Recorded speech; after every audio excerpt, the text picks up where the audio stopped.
আজকে টোটো নিয়ে বেরিয়ে পড়েছি। আজকে মাল দিয়ে আসছে, আজকে মালের অর্ডার আছে, তাই যাচ্ছি। আজকে কী কী মালের অর্ডার আছে তোমাদের দেখাবো, আর তোমরা দেখতে থাকো ভিডিওটা পুরো লাস্ট পর্যন্ত, তাহলেই বুঝতে পারবে আজকে কী কী মাল অর্ডার ছিল আর কী কী মাল দিলাম। আর গাড়িতে মাল লোড হয়ে গেছে, তোমরা দেখতেই পাচ্ছ। এবার বেরিয়ে যাব। আর গাড়িতে বসে উঠে পড়লাম আর চাবিটা অন করে নিলাম। দেখছি ব্যাটারিতে চার্জ আছে কিনা।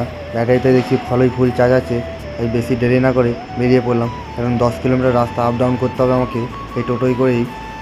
তোমরা জাস্ট ভিউটা দেখো, এত সুন্দর লাগছিল। পুরো রাস্তাটা ফাঁকা, কোনো গাড়ি ঘোড়া নেই।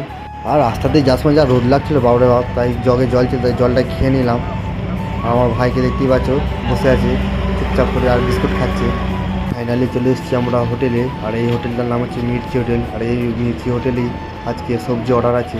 আর সবজিগুলো সব একটা একটা করে ভেতরে নিয়ে যাওয়া হচ্ছে আর ওজন করা হচ্ছে। কী কী সবজি দিলাম সব খাতায় লিখে নেওয়ার পর বাড়ির দিকে রওনা দিয়ে দিলাম। আজকের মিনি ব্লগটা কেমন লাগলো একটু কমেন্ট করে বলবেন।